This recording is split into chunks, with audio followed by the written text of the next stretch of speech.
Hi, welcome to my channel. I've lost 180 pounds with keto, carnivore, and counting calories. Don't forget to check the description to this video. I have links to some of my popular videos, a link to my Amazon account for a lot of things that you all ask about. And don't forget, I have several playlists on my main channel. Thank you for watching. Hey there, I am going to make my pulled pork for work for our potluck party. It is too big for my lid to go on it, but it is, what time is it? It is 7 o'clock at night, and so I wake up a lot in the middle of the night to go to the bathroom, so I will come through in the middle of the night, and I will check on the lid and see how it goes. So that first thing I put in was liquid smoke. You can get that at your local Walmarts. And just gives it a smoky flavor. I'm also going to put some Worcestershire sauce on it. Maybe. And I went out, and the day I bring it, I can't remember. I think somebody from work said they'll bring the barbecue sauce that's not for low carb. I'm actually going to put some of this better than bouillon. It's a beef. Listen, I am making this up as I go, so don't be like yelling at your, don't be yelling at your thing. Girl, that's going to be gross. Or remember what you use, because I won't. But if you work with me and you're wondering how I made our stuff for today, for our work party, you can see how I did it. And you see I got my gloves on, so nothing fishy going on. We are going to put on some Creole seasoning. We're actually going to flip this over when I'm done. We're going to put in some roasted garlic and rosemary sea salt. This is a lot of meat, so it needs a lot of seasoning. I mean, it's going to get barbecue sauce too, but then we're going to use some sweet Spanish paprika. It'll make a pretty color. So in essence, I'm making my own barbecue rub the way I want to do it. Yeah, we'll put some of this on too. We'll put on some of our everything bagel seasoning. Why not? It'll just go to the bottom, I'm quite sure. We're going to do regular salt. Just plain, whatever salt you like. We're going to do some onion salt, whatever salt you like.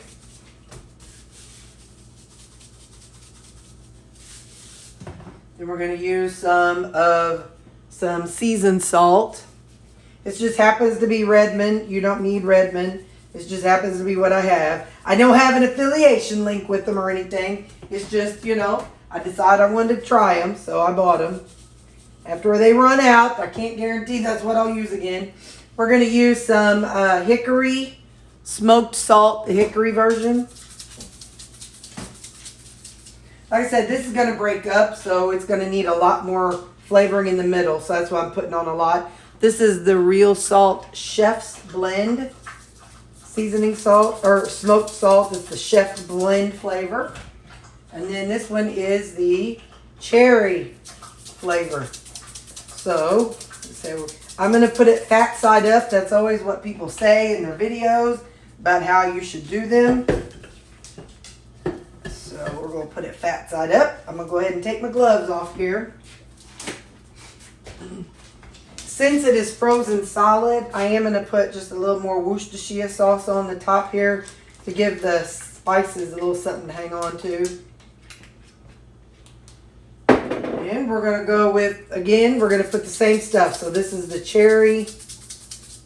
smoked cherry salt.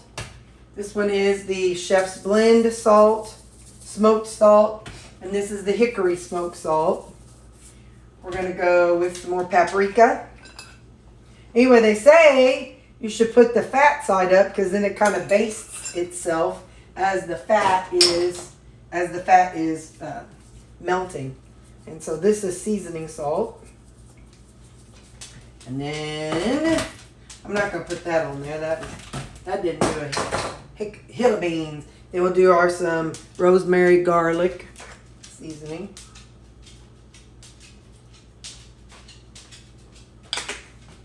We'll do some of our onion salt. And we'll do some garlic salt. So tomorrow if I taste this and it's disgusting, good thing is I've got another one in my freezer. And then plain salt. I have another one in my freezer. So I can just pull it out and do a different one. And then some more Creole seasoning. So, all right. If you're from work and you're watching, this is how I made our stuff. Now I'm going to put this lid on it. And like I said, it's not going to fit on it all the way. I'm going to put it on low. And I'm going to slide this kind of everything back away from it. I'm just going to put it on low. And it's going to chill. And in a few hours, I'll come back and check on the lid. So I'll probably just set a timer tonight for about maybe every 3 hours. Come in and try to push the lid down. And so what is it? 7, 8, 9, 10. All right, I'll set my first alarm for 10. Okay, bye. I apologize. I forgot to tell you it's on low. So not high. We're doing on low so it can just slow cook all night. So it is, hang on, what time is it? Oh, it's on my phone. 9:36. I've been sleeping. And look, I walked in and the lid fits all the way. So now, all I have to do, I'm sorry y'all, I'm moving it. All I have to do, let's see if there's any liquid down in the bottom. I can't tell. Ooh, no. Let's get a little bit of liquid down in there. I figured some would come in there whenever it was, listen, I know I got you all over the place, but it is 9:30 at night. And I'm tired. I've been sleeping. I probably couldn't even tell you my name. You're lucky I remembered to even show you. Oh. There we go. We're just going to put a little bit of water in there. Now I'm going to put the lid back on there. Got on there. Yeah, look at that. The lid's on good. I covered up with this towel to kind of help hold in the temperature, the heat, as it was gapped open. But there we go. We're going to keep it on low. I'll see you in the morning. So my sister is the one who talked to me about doing pork steak in the crock pot a while ago. And I've made some since. But her method to find out when it's done is she sticks this fork in it and she calls it the fork twist test. If she can put her fork in it and it twists real easily, then it's done. But see how the meat is not even tearing? So that means it might tear in places, but so it'd be like this side would probably be done. But this over here, see how tough it is? It's not tearing at all. Hang on. See how it's not, there's just give. It's not tearing at all. Up here, it's a little bit. And up here, if I poke it in, it's not. But up here, it's turning really good. So it should be like this right here, all the way around it. And so since it's not done. So I will put the lid on it. The time is 7 o'clock. So it's been in here right at 12 hours. So I'm going to put the lid back on it. And we will get on with the morning. It is 9:40. So this has been going since 12, 30. This has been going 14 hours. So I'm going to take a fork. I'm going to stick it in there. And look, it's just turning. It's just turning like nobody's business. So what I'm going to do is we're going to pull this out and put it into something. So give me just a second because it's going to be a mess. Problem with being a shorty short, if I want something that's on my top shelf out here, I have to get my step ladder. And I got to pull down one, pull down the other. Now listen, I know I'm 5'4", and I know there's people shorter than me, so I don't mean no disrespect to you people. But dadgum, being 5'4" sure does stink sometimes. Because I tried to reach up, but I just couldn't reach it. So I got to use a step ladder to get to the top shelf in my cabinet. I had to put on my apron Thank you, Marianne. I had to put on my apron because I need to do this and it's going to be messy. Hang on. So now comes the fun part of figuring out something strong enough to pull this out, because it's probably going to come apart, which is okay, but hey, look at that. Terry Toodle. Good job, Terry. All right. So now I'll pull some of these out. And we'll get as much out as possible. And then I'm going to pull out this broth. And I'll figure out how I'm going to get rid of it. I'll probably just put it in a container and then freeze it. And then on trash day, I'll pull it out of the freezer. So the problem with doing that is I do not forget, or I do not remember to pull things out of the freezer for trash day. So what I might have to do is make myself an alarm for trash day morning to remind me to pull it out. But first I got to just get it put out. So hold on. And by the way, so many of you people fuss at me about using plastic in my crock pot. I figured I wouldn't do it this time because this is actually going to people at work. And if any of those people are as paranoid as some of you people about plastic, I don't want them to be like, oh, Terry's trying to kill us. Maybe I am. Ha ha ha. Just kidding. So now I'm gonna pour this liquid out into plastic cups. So that ought to really freak some of you all out. Let's see, I better pull out an extra one just in case. I don't know how many it needs. So let me just see here. Actually, I'm going to move, because this is heavy, so I want something to rest it on. So you come over here so you can watch me make this mess. And we're going to do it this way. I'm going to set these down in here. And we're going to pull this air out.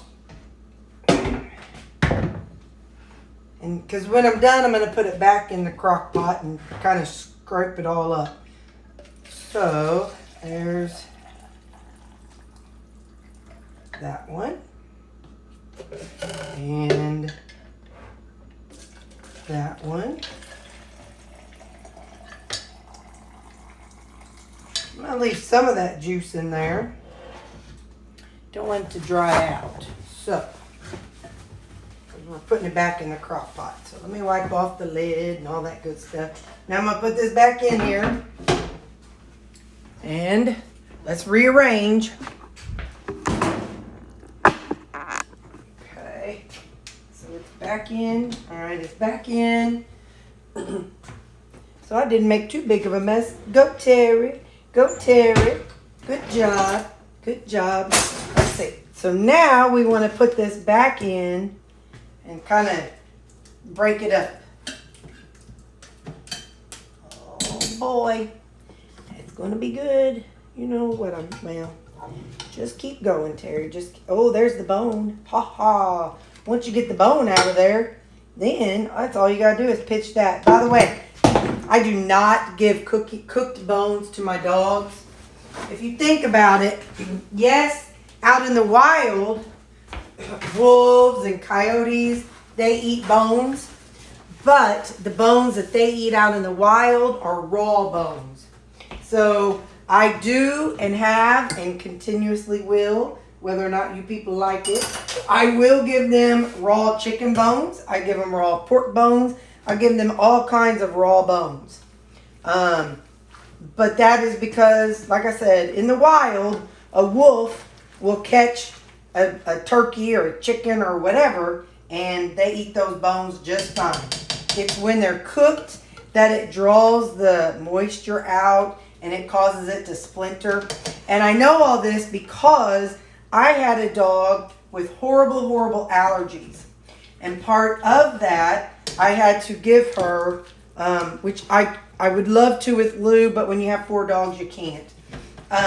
But anyway, and so with her allergies, I had to feed her a raw diet. And I did it for 2 years, and she did so good. Like this pork butt I have right here. Back in those days, you could get a pork butt for 99 cents a pound. And you could get chicken leg quarters for 99 cents a pound. And so I would just hand her a leg quarter, and she'd go eat it.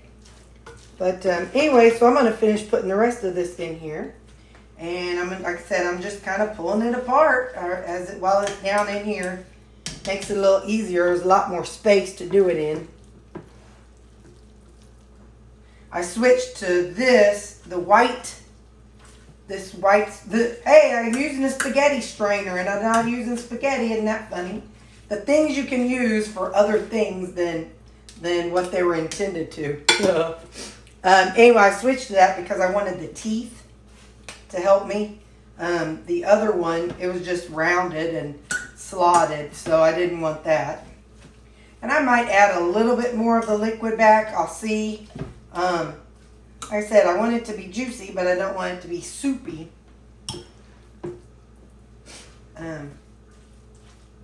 Because pulled pork is not soupy, but people can add their own barbecue sauce to it. I think one person said she's going to bring barbecue sauce. I'm hoping that she will, because then that way there can be a variety of barbecue sauces, because I'm only going to have my own barbecue sauce. So I'm not worried about buying a bunch of barbecue sauces that I can't eat. That would be dumb. All right, let me pour the rest of this in here. And when it's done, I'm going to put it in like a Ziploc bag and toss it into the freezer, because our party isn't until next Friday. And that's too long away for me to just put this in the refrigerator. People will want to, we want it to be fresh. So what I'll do is, like I said, I'm gonna let it go just a few minutes longer, maybe about 30 minutes, and let the fat kind of finish breaking up. Hang on, here's something kind of hard. I'm going to pull this out. But anyway, let the fat kind of finish melting, whatever. And then I'll set a timer and I'll come back to you. We'll leave it just a little bit longer. I'm going to taste it though. Give me just a second here. Let us see what we think.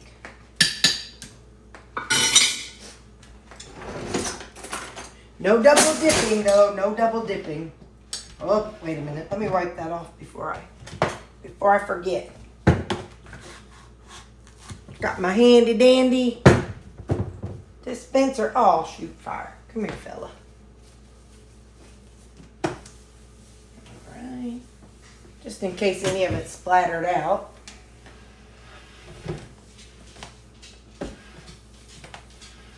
Hey, bud. Get around the outer edges. Hey, right down there. There we go. Now don't be fighting, little you two. There's when I drop that bone, there's a little bit of a flavor down there. So, all right. So let's see what we think.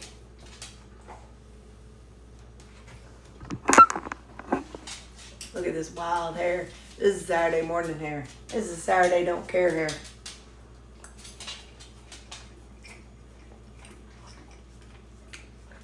Good seasoning. Enough salt, but not too much. Enough Creole, but not too much. I taste that. I taste some of the garlic, and I taste some of the onion. That was a perfect amount. Future Terry, watch this video. Okay. I'm going to let it go. Hang on. Ziggy, crock pot timer, 45 minutes. Oh, she don't hear me. That's okay. Hey, Ziggy, crock pot timer, 30 minutes. Crock pot timer, 30 minutes. See you in 30 minutes. I'm in the final. I'm in the last stage of the pulled pork. I've got the baggies labeled work barbecue. So I'm going to let them finish cooling down a little longer. They're open to the air so the air can, cool them down. I'll let them go another 10 minutes. Then I'm going to toss them in the freezer. And I'll pull them out probably Wednesday night. And then that way they'll be able to defrost a little bit before I put them in the crock pot Friday morning. Okay, bye.